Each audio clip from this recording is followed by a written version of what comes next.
आज संजय यादव जी अपने घर में प्रवेश किए हैं और इस पे आप क्या कहना चाहेंगे? संजय यादव जी का पूरा परिवार, पिताजी, दादाजी, परदादाजी, सब लोग समाजवादी रहा, समाजवादी है और समाजवादी रहेगा।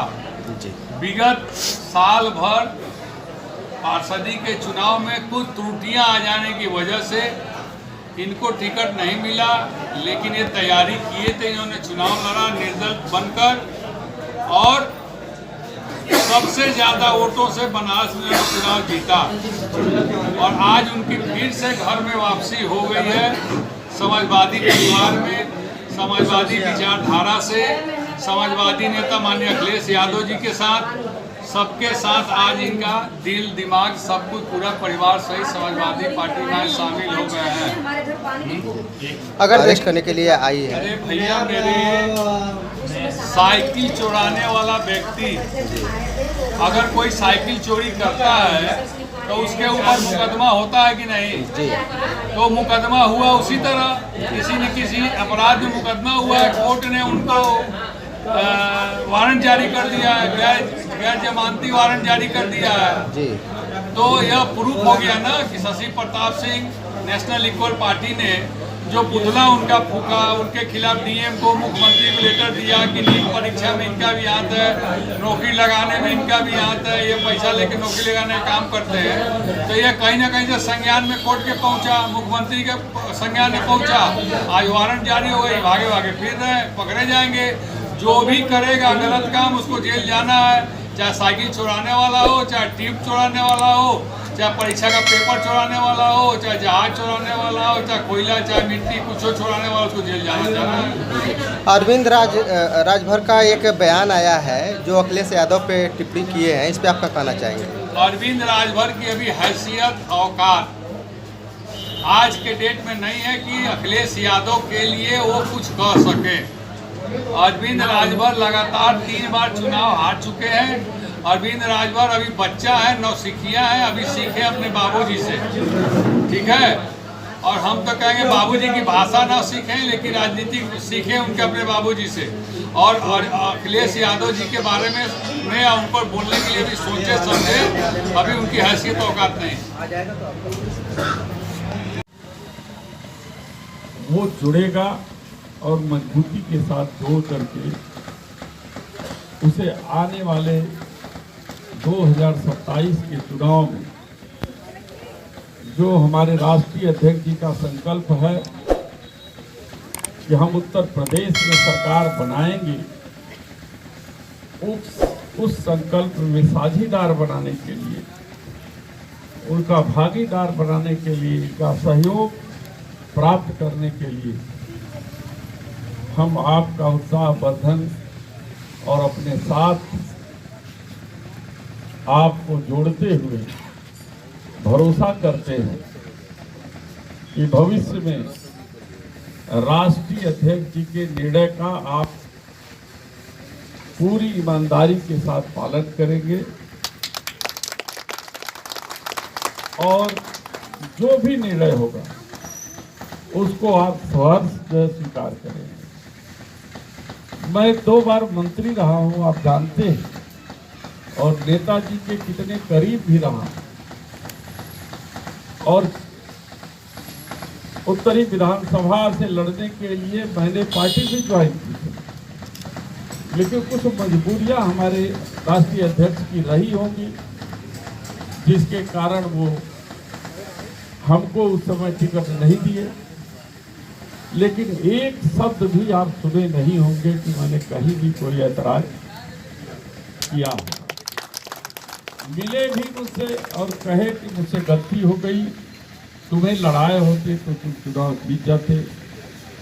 मैंने कहा सर, आप राष्ट्रीय अध्यक्ष हैं, तमाम परिस्थितियां होती हैं आपके सामने, मैं इस बात को समझ सकता हूं। आपने निर्णय जो लिया है मुझे कोई इसका पर ऐतराज नहीं है, लेकिन मुझे पूरा भरोसा है कि समाजवादी पार्टी को आगे बढ़ाने के लिए जितनी मेरी ताकत और हैसियत रहेगी मैं इस पार्टी को आगे बढ़ाने का काम करूंगा और मेरा सहयोग भी आप हमेशा लेते रहेंगे। मेरे केवल इतने ही बात कह देने से हो सकता है कि मेरे भाग्य में लोकसभा लिखा था, अगर ये नहीं लिखा रहता तो हम विधायक होकर के आज लखनऊ में रहते। तो कोई बड़ी चीज पानी होती है तो विधाता कहीं न कहीं कोई चीज जो है अगर आपसे लेता है तो कुछ देता भी। तो विधाता पर हमको पूरा भरोसा है, राष्ट्रीय अध्यक्ष पर पूरा भरोसा है। और जहां तक विकास का सवाल है, आप सब लोग जानते हैं कि कोई भी अगर मेरे साथ या मेरे सामने आता है, जितनी मेरी हैसियत होती है मैं निश्चित रूप से उसकी मदद करता हूं। और मेरी सांसद निधि, मेरी सांसद का पूरी तनख्वाह मैं अपने लिए खर्च नहीं करता, सब जनता को समर्पित रहता है। मेरी पहली सैलरी मिली है और वहाँ झगड़े में दुर्घटना हुआ है। दुर्घटना में कल मैंने डीएम से कहा कि क्या वो जो पीड़ित महिला है उसको आप मुआवजा देंगे, तो उन्होंने कहा कि इस तरीके का प्राविधान हत्या के मामले में किसी मुआवजा या सहायता देने का नहीं है। मैंने कहा कोई रास्ता निकालिए, क्योंकि वो बहुत ही गरीब हैं, छोटे छोटे बच्चे हैं, आप कोई रास्ता निकालिए। उन्होंने नियमों का हवाला दे करके अपनी असमर्थता जारी। आज मुझे जाना है, मैं अपनी सैलरी का जो मुझे पहली तनख्वाह मिली है उसका 50,000 रुपए का चेक लेकर के उसको जा रहा हूँ। ये मेरी सांसद निधि की सैलरी है, सांसद की सैलरी है। इसमें हिस्सा हमारे क्षेत्र के लोगों का है और चूंकि वो बहुत जरूरतमंद है औरत, तो इसमें कुछ हिस्सा उसके लिए मैं आज उसका चेक लेकर के उसके पास जा रहा हूँ, उसको समर्पित करूँगा। और राष्ट्रीय अध्यक्ष जी से भी निवेदन करूँगा कि पार्टी की तरफ से उसको और मदद जो है पहुँचाने का काम करें, ताकि उसकी बच्चियाँ पढ़ लिख सकें और उसका जीवन यापन हो सके।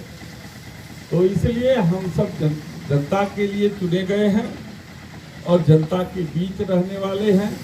और आप सब जानते हैं कि जो हमारा जो व्यक्तिगत खर्चा है बहुत सीमित है, और उस सीमित को खर्चे को हमारे भाई जो बिजनेस करते हैं उससे पूरा कर देते हैं। तो हमको इस जनता के पैसे को अपने ऊपर खर्च करने की जरूरत नहीं है। तो इस संकल्प के साथ मैं आज चूंकि जल्दी में हूँ, फिर कभी आऊँगा आप लोगों के बीच में बैठूंगा।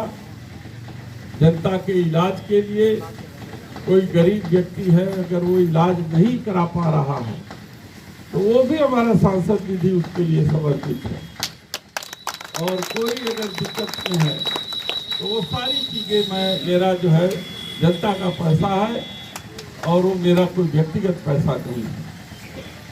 तो इसलिए मैं सबका बहुत बहुत धन्यवाद देता हूँ, विशेष रूप से अपने साथी शशि प्रकाश जी का, अपने पार्षद जी का, कि आप लोगों ने बीच में आकर के अपनी बात रखने का अवसर दिया।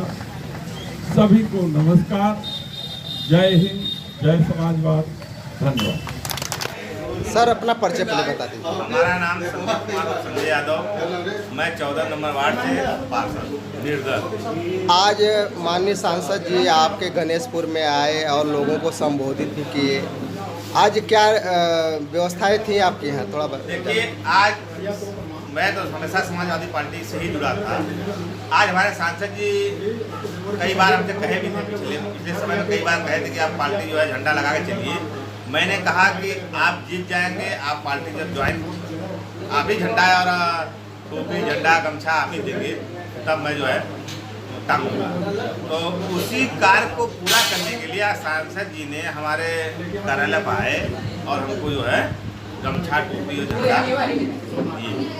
आज अगर देखा जाए तो समाजवादी पार्टी से आप जुड़ गए हैं और समाजवादी के हर नक्शे कदम पे आप चलेंगे भी, तो क्या लगता है कि अगला कदम सपा का जो होगा वो मजबूत होगा? अब देखिए, हमारे क्षेत्र की जनता काम की इच्छुक है, चेहरे की नहीं। जो भी हम अपने सामर्थ्यवश काम क्षेत्र में कराए और हमारी जनता ने हमको आश्वासन दिया और निर्देश दिया कि आप पार्टी ज्वाइन कर लीजिए, पार्टी से जुड़ के कुछ काम कराइए, तो जनता भी हमको आश्वासन दी कि मैं भविष्य में आने वाले मतलब 27 के लिए